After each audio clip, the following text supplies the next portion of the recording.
تو عزیزان، استقبال ماہ رمضان، آپ حضرات کی خدمت میں عرض کروں، میرے جوان جو سوشل میڈیا سے جڑے ہوئے ہیں، اگر ان کی نظروں سے یہ چیز گزری ہے تو تائید فرمائیں گے۔ سوشل میڈیا پہ ایک استقبال ماہ رمضان بہت تیزی کے ساتھ کئی برس چلا تھا، اور وہ اس انداز سے تھا، ایک عراق کے شخص نے استقبال ماہ رمضان میں، کہ جس کی دکان تھی کرانے کی، یہی اشیاء معاشیات ضروریات کی دکان تھی، جس کا نام تھا معید الموغان، اس نے کہا کہ میں بھی ماہ رمضان کا استقبال کر رہا ہوں۔ لیکن کیسے اس نے استقبال کیا ماہ رمضان کا؟ اپنی دکان پر، جو یہ پرچونی کی دکان جن کی ہے، یہ معاشیات کی جن کی دکانیں ہیں، ظاہر سی بات ہے ان کے یہاں ایک رجسٹر ہوتا ہے، اور وہ ادھار کا رجسٹر ہوتا ہے۔ ادھار کا معاملہ بڑا چلتا ہے صاحب، کہ ادھار کا رجسٹر کہ فلاں کے صاحب پاس اتنے ہیں، فلاں کے پاس اتنے ہیں، اور فلاں کے پاس اتنے ہیں۔ میں عرض کر رہا ہوں یہ واقعہ، میں یہ عرض نہیں کر رہا ہوں کہ آپ بھی ایسا کریے۔ تو وہ دکاندار تھا، تو اس نے کیا کیا کہ میں ماہ رمضان کا استقبال کر رہا ہوں، لہذا اس کے ہاں جو رجسٹر تھا ادھار کا، اس نے رجسٹر کو اٹھایا، کیا قربتاً اللہ، خدا کے قریب ہونے کے لیے میں یہ رجسٹر، ان کی نظروں سے یہ چیز گزری ہے تو تائید فرمائیں گے۔ سوشل میڈیا پہ ایک استقبال ماہ رمضان بہت تیزی کے ساتھ کئی برس چلا تھا، اور وہ اس انداز سے تھا، ایک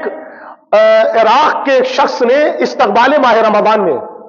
کہ جس کی دکان تھی کرانے کی، یہی اشیاء معاشیات ضروریات کی دکان تھی، جس کا نام تھا معید الموغان، اس نے کہا کہ میں بھی ماہ رمضان کا استقبال کر رہا ہوں۔ لیکن کیسے اس نے استقبال کیا ماہ رمضان کا؟ اس نے اپنی دکان پر، جو یہ پرچونی کی دکان جن کی ہے، یہ معاشیات کی جن کی دکانیں ہیں، ظاہر سی بات ہے ان کے یہاں ایک رجسٹر ہوتا ہے، اور وہ ادھار کا رجسٹر ہوتا ہے۔ ادھار کا معاملہ بڑا چلتا ہے صاحب، کہ ادھار کا رجسٹر کہ فلاں کے صاحب پاس اتنے ہیں، فلاں کے پاس اتنے ہیں، اور فلاں کے پاس اتنے ہیں۔ میں عرض کر رہا ہوں یہ واقعہ، میں یہ عرض نہیں کر رہا ہوں کہ آپ بھی ایسا کریے۔ تو وہ دکاندار تھا، تو اس نے کیا کیا کہ میں ماہ رمضان کا استقبال کر رہا ہوں، لہذا اس کے ہاں جو رجسٹر تھا ادھار کا، اس نے رجسٹر کو اٹھایا، کیا قربتاً اللہ، خدا کے قریب ہونے کے لیے میں یہ رجسٹر نظر آتش کر رہا ہوں، میں اسے آگ میں جلا رہا ہوں، لہذا جس کا جو بھی ادھار ہے آج سے ختم ہو گیا، میرے اوپر جس کا جو بھی ادھار ہے میں اس ادھار کو ختم کر رہا ہوں، میرے اوپر آج سے کوئی قرض نہیں، استقبال ماہ رمضان کے لیے۔ لہذا اپنی عبادتیں وہ افراد کے جو تنگ دست ہیں، ادا نہیں کر پا رہے، بے فکر ہو کے عبادتیں کریں، کہ انہیں میرا قرضہ دینا ہے، انہیں میرا پیسہ دینا ہے، قربتاً اللہ میں یہ کام انجام دے رہا ہوں۔ یعنی یہ بھی ایک استقبال ماہ رمضان کا ایک احسن اور اچھا طریقہ اس نے نکالا۔ کیا مطلب؟ ایک انسان ہے، مومن ہے، لہذا ہر مومن کا فرض ہے کہ جو بستی میں تنگ دست ہے، اس نے اپنی دکان پر، جو یہ پرچونی کی دکان جن کی ہے، یہ معاشیات کی جن کی دکانیں ہیں، ظاہر سی بات ہے ان کے یہاں ایک رجسٹر ہوتا ہے،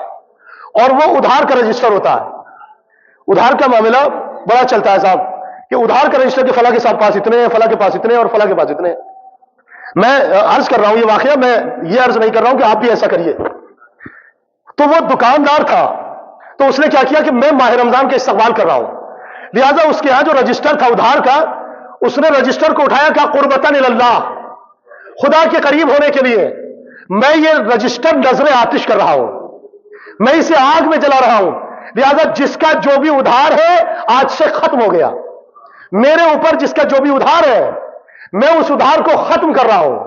میرے اوپر آج سے کوئی قرض نہیں، استقبال ماہ رمضان کے لیے۔ لہذا اپنی عبادتیں وہ افراد کے جو تنگ دست ہیں، ادا نہیں کر پا رہے، بے فکر ہو کے عبادتیں کریں، کہ انہیں میرا قرضہ دینا ہے، انہیں میرا پیسہ دینا ہے، قربتاً اللہ میں یہ کام انجام دے رہا ہوں۔ یعنی یہ بھی ایک استقبال ماہ رمضان کا ایک احسن اور اچھا طریقہ اس نے نکالا۔ کیا مطلب؟ ایک انسان ہے، مومن ہے، لہذا ہر مومن کا فرض ہے کہ جو بستی میں تنگ دست ہے